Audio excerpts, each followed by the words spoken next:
the end of the revolution comes perhaps something even tougher. And that, of course, is the formulation or creation of a brand new country. Keep in mind, this is a country, or if you will, a nation that has no past, that has no background. This is going to be brand new. And as a result, the struggle for peace might well be more difficult than the struggle to gain independence. So we're going to take a look at that struggle, and we're going to take a look at the events, ideas, and the people that led up to the formulation of the United States Constitution. And that's all begins with the signing of the Treaty of Paris. 1783, the treaty ending the American Revolution, signed between the new United States of America and the British Empire. You see there a painting done by an American expatriate called Benjamin West. West painted the individuals who were responsible for negotiating with the United States, or for the United States. You have Adams, Franklin, John Jay, Henry Lawrence, and William Temple Franklin. Missing from that painting are the two British participants who refused to pose for the painting because they did not want their face attached to the treaty, a treaty which, if you will, acknowledged the defeat of the British Empire. So that being the case, this was the only recorded visual symbol of the signing of the Treaty of Paris, thus ending the revolution, but beginning the struggle to bring about a successful new nation, and that, of course, being the United States of America. Now, just the phrase, is it these United States? Is it the United States? Is it the United States? Again, the emphasis makes all the difference in the world. The main objective of the war was, of course, to gain independence. Independence from Great Britain. Okay, fine. But after that, what comes next? In the context of peace, what is going to evolve? As Ben Franklin said, we are making experiments. This was all brand new. They had no practice at doing this. Just as they were all brand new revolutionaries, they were now all brand new, as we would later classify them, as founding fathers. They had little to look to because nobody had done this before. Yet they have ideas that are going to come from the Enlightenment and from some individuals who we mentioned before. But in terms of actually physically doing this, this is all brand new. These are all experiments. What they could look to was the state constitutions, which were already in existence. And sad to say, most of these were inefficient and kind of dictatorial in nature. A number of men, thinkers from the Age of Enlightenment, all who had passed away by the time the revolution is completed, Montesquieu, Locke, Rousseau, gentlemen who were responsible for the social contract theory, gentlemen who are responsible for power rising from the bottom to the top, gentlemen who are responsible for a government which listened to its people. One of the things that they feared, as you see there on the screen, was the tyranny of state governments. State governments who would have a minority tyrannizing the majority, or the other way around. And if you look at some of the states today, Pennsylvania being a main example, you have the minority, which is the Republican Party in that state, tyrannizing the majority. The cities such as Pittsburgh, Erie, of course, Philadelphia, suffer at the hands these people. So this is what they all feared. So how could they allay that fear? How could they put that fear to rest? And that was going to be the question. Now that we have independence, independence for what? To what ends? And how this was going to be decided would be the difference between a successful revolution and a revolution that would turn on itself and, as one person put it, eat its own young. Past revolutions have proven, and some of you even had it in your essays, that revolutions oftentimes turned in on itself and there was more bloodshed before anything was finally achieved. And this is what they feared, and for good reason. And all those reasons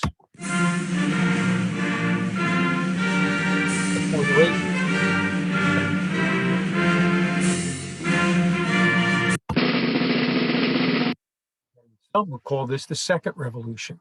I prefer to think of it as the continuation of this revolution, a revolution that was not just about independence, but a revolution that was about a new and ideal form of government. As Jefferson himself said, in truth, a new government is the object. You see there the quote from John Adams. How few of us realize that we are in a time of enormous change. Remember, he said the war itself was not the revolution, that it was in the minds of the people. Ironically, those two individuals, and remember this, Jefferson and Adams, would not be part of the writing of the Constitution. One of the ironies is that the oldest continuous constitution in world history was written by John Adams, and it's the Constitution of the state of Massachusetts. They still use that Constitution, and this was done well before the United States Constitution. But neither one of those men, the thinker and the writer, would be present at the creation. They would be overseas representing America. So, to form a more perfect union, what would be necessary is what we'll now take a look at. And how this would work would come down to two groups. You have radicals who wanted decentralization of government and total democracy, and you have conservatives who were afraid of that democracy and who wanted an English replica. Obviously, not necessarily, and I underline the word not necessarily, a king, but nonetheless one that represented the English form of government. March 1st, 1781, the initiation of our first government, the Articles of Confederation, which, as defined by the authors of that, was a loose league of friendship. This was not a union. This was a loose league of friendship, and just like Facebook, you could unfriend at any time. The key would be the idea that the individual states were sovereign, that they control their own destiny. To put it in the words of a little kid, I'm the boss of me. And that is what they believed in. So they gave the Articles very little power. And that power, which did exist, was primarily in the field of foreign affairs. Of course, it would be under the Articles that the negotiation of the Treaty of Paris would occur. One of the powers denied to this government would be they couldn't raise money. There would be no taxation. Think about it. No taxation without representation. They greatly feared that from any central government. And so they did not give that power to the Articles of Confederation. And basically, they made the Articles unamendable. Now, in theory, you could amend it, but it would have to be unanimous. So everybody in the Congress under the Articles of Confederation would have to vote for an amendment. That was not going to happen. And again, another irony, there was no Bill of Rights. When you think that this was a revolution partially about rights, there was nothing in the articles that protected them. They relied on the states to do that. They began writing this in 1777. But again, all power was going to reside with the individual states. Each state was jealous, and each state guarded its own power in that fashion. They had, and for good reason, fear of a central government. After all, they had just overthrown one central government. Were they going to replace it with another? Each state, regardless of its size, had one vote. So Virginia, which was the largest state by population in the Union, had the same amount of power in the Congress of the Articles as teeny tiny Rhode Island or Delaware. And there was no judicial branch. You had a Congress, but you didn't have a judicial branch to enforce the will, and you had no executive to implement the acts or negotiate treaties. Again, they feared a king. And as such, they were going to make sure that they didn't have to put up with that. You have to remember, during the Revolution, how many times they questioned the idea of the man on the white horse, and of course, that being George Washington. They feared that that was going to happen.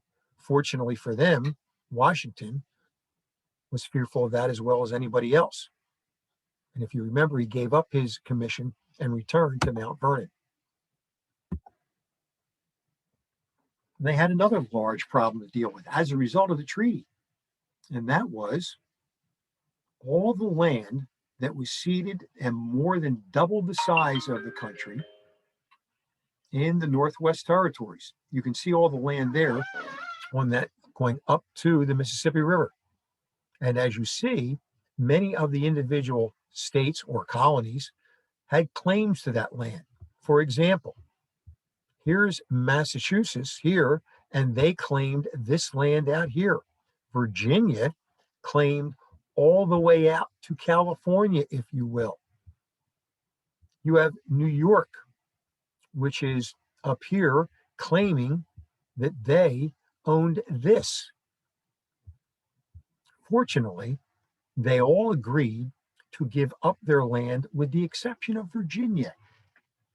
And not until Virginia was invaded during the closing months and year of the American Revolution did she agree to give up that land and approve the Articles of Confederation. For if she didn't, they were threatened with no help from the Continental Army. So blackmail actually is what brought us finally to Yorktown. So now we have all this land. The question is, what are we going to do with it? And they didn't want to look to the state governments for guidance because they were inefficient and incompetent.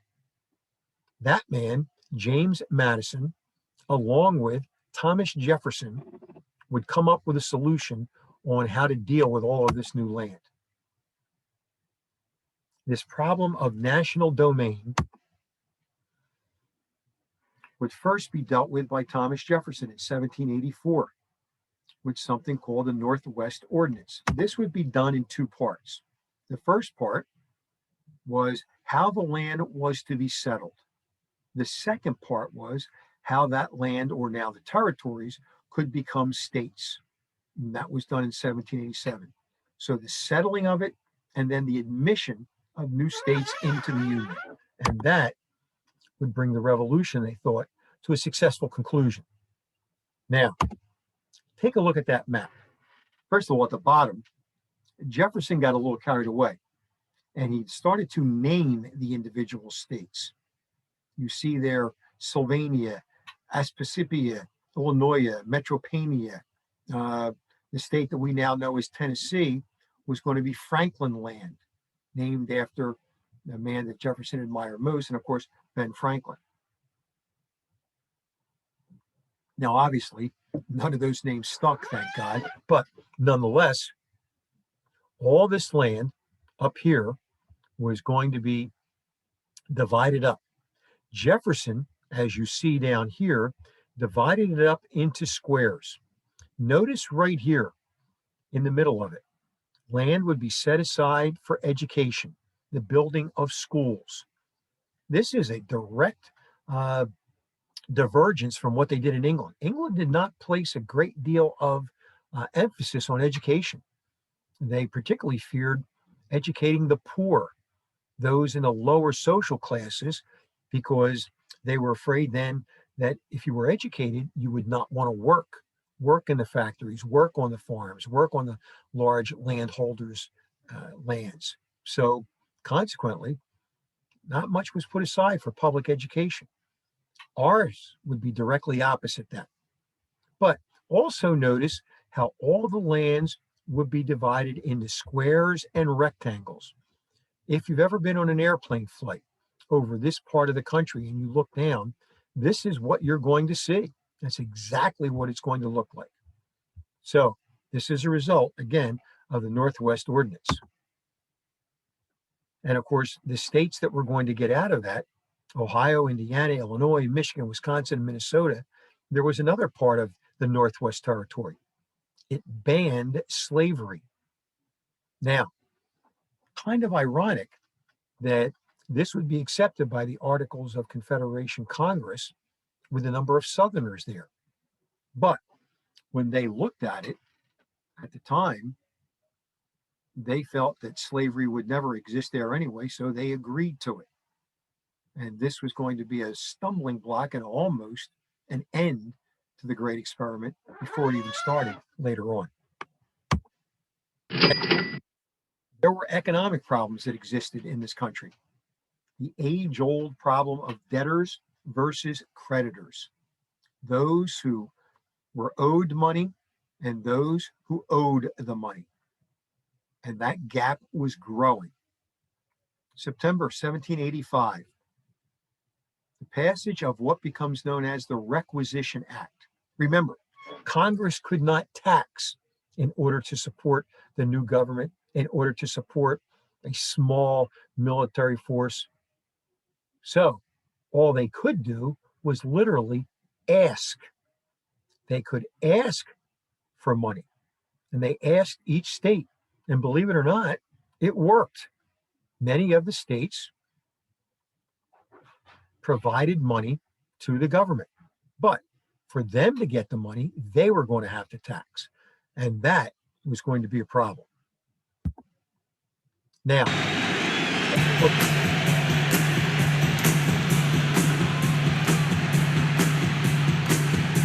Here she comes now, saying morning, morning. Well, shoot 'em down, turn around, come on, hold it. Hey, you give me love and I feel all right now. yes, money, money, money. Those are the paper monies of each of the individual states. For example, Virginia has the $2 bill. Over here, the state of Maryland has a $3 bill. South Carolina with a $70 bill. Connecticut with a 9-pence bill. And of course, not to be outdone, New Jersey with a 15-shilling bill. And you'll see it right here. To counterfeit is death on that bill. Well, each state had their own money system. And with that being the case, how does somebody from Connecticut buy something from New Jersey or Virginia? Will the $2 bill be recognized in Maryland, their neighbor that has $3 bills? It's a huge question. And if you're somebody in Virginia that owes money to somebody in South Carolina, how is that to be paid? Debtors versus creditors. And again, when you lend money out, think about it. When you lend money out for the creditor, that money never changes. Now, what do I mean by that? Well, if you owe $10, you're always going to owe $10. Now, forget the interest on it for a second, right? You're always going to owe $10. But for the creditor, will the $10 you get back be worth the same $10 that you lent it out at? So if there's more money in circulation, then the $10 you lent out loses its value. Whereas if there's more money in circulation, it's easier for the creditor to get a hold of that money so he can pay back his debt. So debtors and creditors had totally different views in terms of how the government would handle the problem of money. This is all the straw that basically broke the camel's back, and that's something known as Shays' Rebellion. Daniel Shays, a Massachusetts farmer and a former Army captain in the Revolutionary War. When the people could not afford to pay their taxes or the debts to many of the creditors who lived on the eastern shore of Massachusetts, as with most states, well, the courts were then issuing orders to give up your land. It was going to be foreclosed upon. But if those courts were closed, they could not issue an order of foreclosure. And Shays' Rebellion involved closing those courts.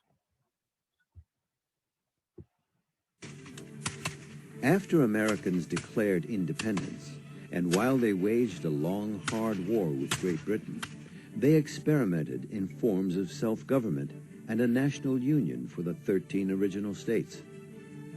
The Articles of Confederation provided a loose framework for a national government. The weak structure reflected the revolutionaries' fear of the strong central authority that the British had tried but failed to implement over the colonies. However, experience soon revealed the flaws in the Articles of Confederation. Without a strong central government with the power to tax, Congress had difficulty regulating foreign trade and managing the frontier between the Appalachian Mountains and the Mississippi River. It also lacked authority to maintain order within the states. Case in point was Shays' Rebellion in 1786 in Massachusetts. A depression and heavy state taxes left farmers in debt and at risk of losing their farms. A group led by Captain Daniel Shays, a veteran officer of the Revolutionary War, rebelled against the government of Massachusetts. Although the state suppressed the rebels, their uprising alarmed leading Americans as a sign of worse turmoil to come. Those leaders sought a stronger national government. A number of rebellions like this took place. This is just the one that historians continually label as significant. Its significance is that it showed the unworkability of the Articles of Confederation, that these states were such satellites without any kind of overarching national government that to resolve a dispute between two states. So, Shays' Rebellion is just one example of rebellions that were taking place throughout the former colonies and now individual states.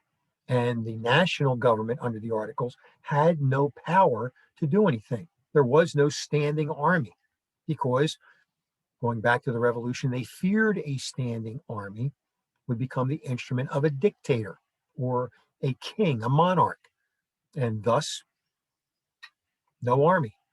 So when Massachusetts asked for help, it was impossible to give it. Eventually, violently so, the rebellion would be put down, led by a general from the Revolution by the name of Benjamin Lincoln, using Massachusetts militiamen to fire upon other citizens of Massachusetts. Shays would himself escape and eventually be pardoned. You had Article 2.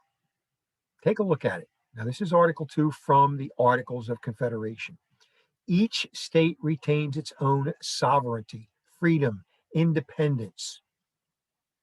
So again, a weak central government, incapable of doing anything. And this was going to bring about the impetus for convening various and sundry meetings leading to the Constitutional Convention. Because Congress could not act decisively, somebody had to do something. Respectable Americans are shocked. George Washington will make this statement: "Let us have a constitution by which our lives, liberties, and properties will be secured." Nathaniel Gorham from Massachusetts, he puts an ad in the newspapers throughout Europe asking if any nobleman in Europe would like to become king of America. We were going to interview for a king, not something you're going to find on Indeed or any other job website. Other founding fathers, Dr. Benjamin Rush from Philadelphia, said that the American people were on the verge of degenerating into savages or devouring each other like beasts of prey.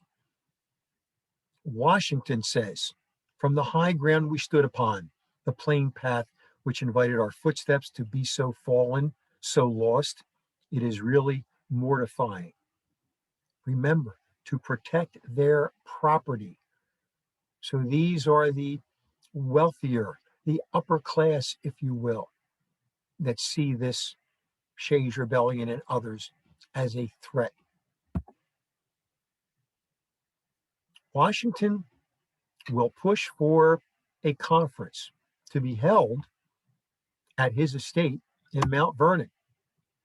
As you see there, it is my opinion, unless Congress has powers competent to all general purposes, that the distresses we have encountered, the expenses we have incurred, and the blood that we have spilt in the course of an 8 years war will get us nothing.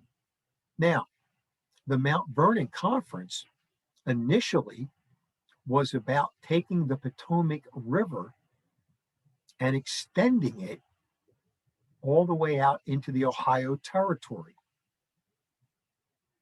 This was a conference in which the states of Maryland and Virginia, both with claims out there, attended and worked it out.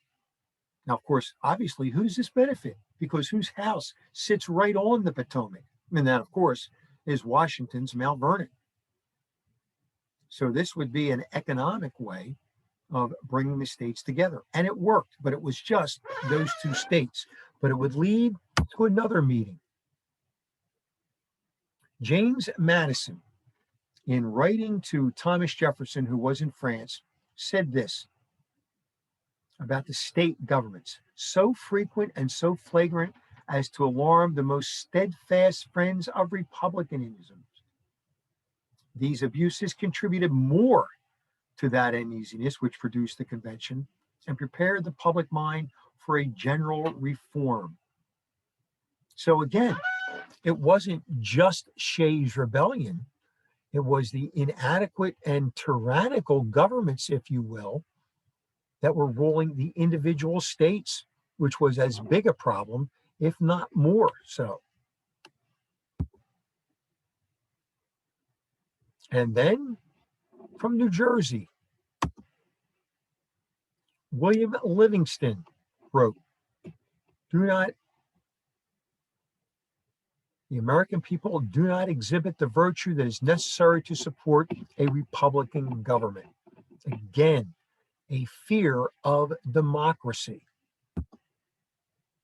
And that was the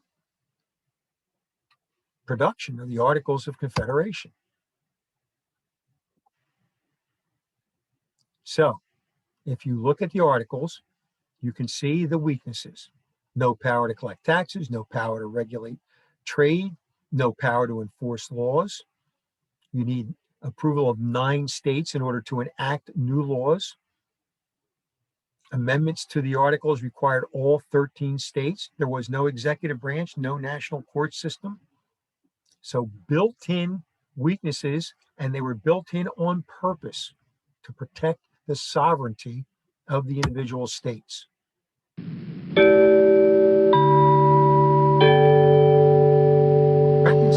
all these problems, you had some ideas that did not necessarily fit well together. The idea of rights of the individual versus the nationalism of the country. Were they reconcilable? A lot of the people that stormed the Capitol building on January 6th in 2021 were concerned that their individual rights were being taken away. Many of these militia groups today feel that the government is threatening their individual rights. So this idea of rights versus nationalism. And again, overlapping this, the idea of freedom versus security. We all talk about our rights, our freedoms, but do we have to give up some of those freedoms? For example, with the Patriot Act that was passed in 2001, right after 9/11, you can, in certain circumstances, have your emails read, unknown by you, by the government. And this is something that we all willingly did, and it was renewed under Obama. The concept of liberty versus order. Again, these all overlap. Liberty, freedom. Should we have red lights? You don't have red lights, you don't have stop signs. Do we rely upon each other, or does it become chaos? All of these concepts were going to have to be argued as they came up with, later on, the United States Constitution. And how would they be answered? Something called the federal system. Certain powers reserved for local governments, certain powers reserved for state governments, and then again, certain powers reserved for the new national or federal government. All of this came about as a result of the ability to compromise. Groups who opposed each other would reach out, shake hands, and then bring about a new central government. There would be another meeting, the Annapolis Convention, proposed by Madison and young Alexander Hamilton from the state of New York. Only 6 of the 13 states would send representatives. But Hamilton and Madison used that meeting to call for a new convention, a new meeting of all the states to fix the Articles of Confederation. They called for a meeting in June of 1787, a meeting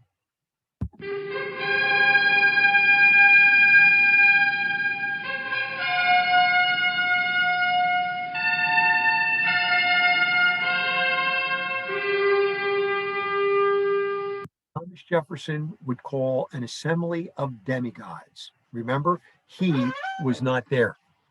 But when he looked upon the people that would be there, this was the classification that he gave it. An assembly of demigods. America, 1786. 10 years have passed since the Declaration of Independence, but America's hopes for a united country are dangerously threatened. Fragmented states continually bicker over currencies, trade, taxation. America is a powder keg ready to explode. But a handful of brilliant, courageous men, James Madison, George Washington, Benjamin Franklin, led a 3-year diplomatic battle that culminates in Philadelphia. There they created a new form of government, one that has since become the standard of freedom and democracy for the rest of the world. Now, an exciting new motion picture recreates that dramatic event. A More Perfect Union, the first comprehensive film enactment of the birth of the Constitution. My dear sir, these matters must be decided quickly if our countries are not to fall to war again. Gentlemen, the states sent their delegates here to hold on like bulldogs to state sovereignty. But I do not trust you, sir. Let the large states do as they like. Kings, blue-blooded aristocrats, presidents and parliaments, they are the servants. The people are their superiors and sovereigns. During the late contest with Great Britain, we many times offered prayers for help. In this very room, May we not say in our plan that we are merely correcting the articles, not abolishing them? Well, our plan does abolish them. I accept Governor Randolph's change. I say let's do away with the articles. He's just annihilated our government. You persuaded me to come to this convention. Well, here I am, Mr. Madison. And I will not see this convention crumble around me. I do not know if such a creature can survive in the rough and tumble of the world, but I am willing to make the hazard. I am for the compromise. I am for the United States of America. A more perfect union was shot on location at Independence Hall, as well as other historic sites in Alexandria and Williamsburg, Virginia. It features a distinguished cast.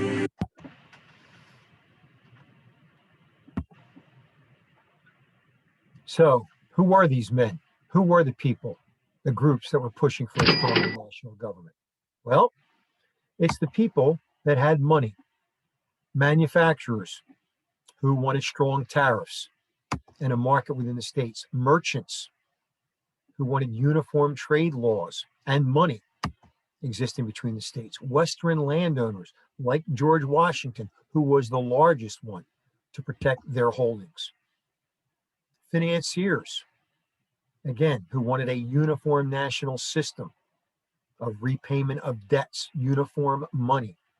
One of the incidents that promoted this meeting, Washington went on a little tour of his Western lands, and what he found were squatters on all of his lands, many of whom had no idea who he was.